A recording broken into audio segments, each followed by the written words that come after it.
Lights go out and I can't be saved.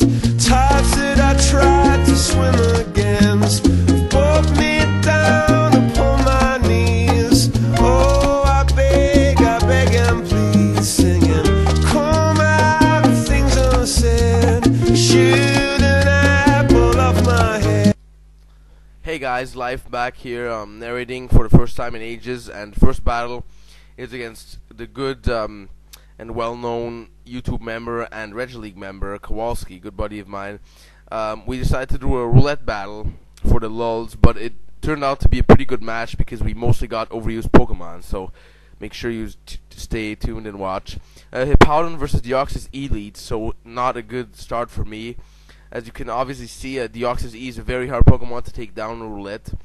So at this point it's pretty stupid, but I decided to stay in, predicting he won't Ice Beam. And I went for the EQ to hopefully do a lot of damage. Unfortunately, it's even bulkier than I expected, and the EQ doesn't do as much as I thought. As you could see, no Life Orb or leftovers, so probably choiced. Scarfed, I imagine, to do the damage it did, but maybe it specs. Probably Scarfed though. In comes Mantine, which is a cool Pokemon, underused, but really cool, despite the ×4 Lecture's weakness. Otherwise, it would probably be overused, or at least be that and the Stealth Rock weak. Anyway, obviously he's not going to stay in with Deoxys on Mantine, so I go back to Hippowdon, and I get lucky with his switch in, which is a Metagross. He has a lot of options here, and what I want to do is I just want to get the Stealth Rock in because it can be very handy in roulette battles. So I do, which turns out to be a mistake because his Metagross Ice Punches and does not take me out.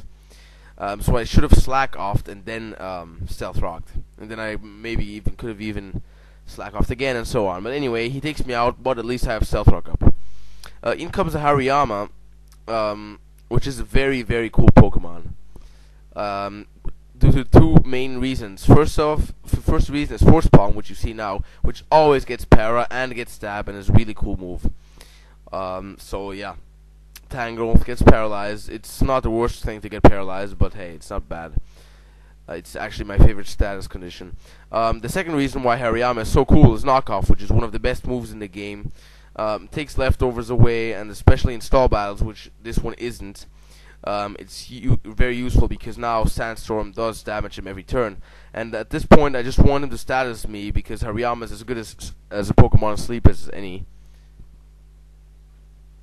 So that's what happens. Ice Punch doesn't do a lot because of Tangrowth's huge defense and Ice Punch's limited power, and he Energy Balls, which does good damage.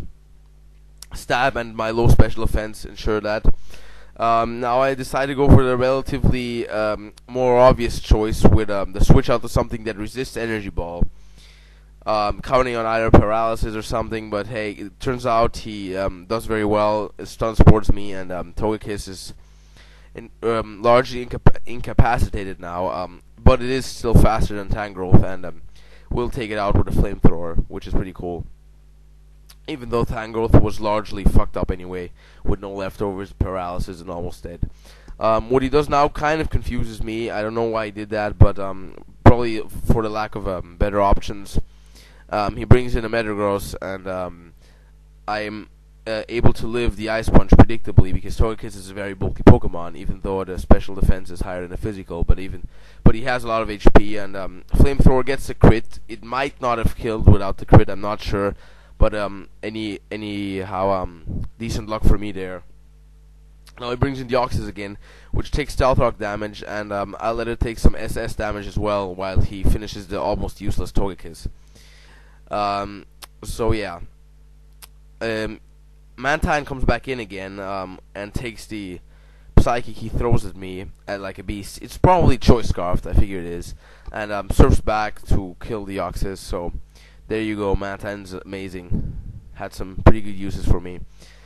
He brings in a Giuseppe, which is a Ambipom, Actually, Tangrowth is not overused either, but most of his Pokemon were overused here. Fake Out is a very, very obvious move, so I went to Rhyperior. And depending on what he has now, I would have been able to sweep. It all depends on his two Pokemon. If they had been two Pokemon which weren't very resistant, I would have swept. Unfortunately, that is not the case, and Dusknoir comes out to prevent my Rock Polish sweep. This is not my standard Rhyperior, but remember, this is a roulette battle, so I got this Rhyperior, which is a very cool version actually, and this is actually the reason why Rhydon is never underused, because Rhydon with Rock Polish would just rape underused upside down. He Will-O-Wisp, it doesn't miss. He got amazing accuracy in this battle. He didn't miss a single move. I Earthquake for a simple reason that is the same. It has the same accuracy, the same power as Stone Edge, but superior accuracy, obviously. I do lose the chance of getting a crit, and this whole Rhyperior versus Dusknoir match went terribly for me. Just all went perfectly for him. First of all, he didn't die from the Earthquake. Then the burn ensured that Shadow Sneak killed me. Went really well. So now I send in Mantine again because it's almost dead anyway, and I'm hoping Shadow Sneak does not KO it despite its reasonably bad defense. And turns out it does not. It lives with 2 HP, which was pretty cool because that prevents me from revealing the next Pokemon. Now Sandstorm takes us out both quite comically, and I know he's going to bring in Ambipom. I bring in Hariyama because it's asleep anyway, and this is as good a chance as any I get to wake up. Fake Out would have flinched me anyway if I'd waken up, I think at least, and that means that now, since I stayed asleep, I have very little chance of taking the second hit he throws at me. Double hit has missed occasionally versus me, but it didn't miss this time, and he took me out well. Which means I do not know his last Pokemon. He doesn't know mine, but he will. My last Pokemon is another Togekiss. He's picked the second one for me, and this one is Choice Scarfed. So now I have to make a choice because I don't know his last Pokemon. It has to be a bit of luck, and I decide just to go with my most reliable move, which is obviously Air Slash. It's Scarfed, so it takes out Ambipom, and now it pretty much comes down to this. Luckily, it is a Pokemon which is not only not resistant to Air Slash, but it's actually weak to it, so I OKO it. Good game, Kowalski. Very fun battle. See you guys next time. Bye. Oh yeah, before I forget, one final mention to the fuckers at YouTube who deleted my last video for some alleged retard copyright issue, which obviously wasn't the case, but hey, you know, I taped it myself. Oh my god, I copyrighted. So yeah, fucking YouTube, you suck ass. Now let me put up this fucking vid and shut up. Okay, so sorry for this rant, but it just had to be. Visit RegLeague while you're at it. RegLeague.forumup.com, and see you guys next time. This time it's really out. Bye.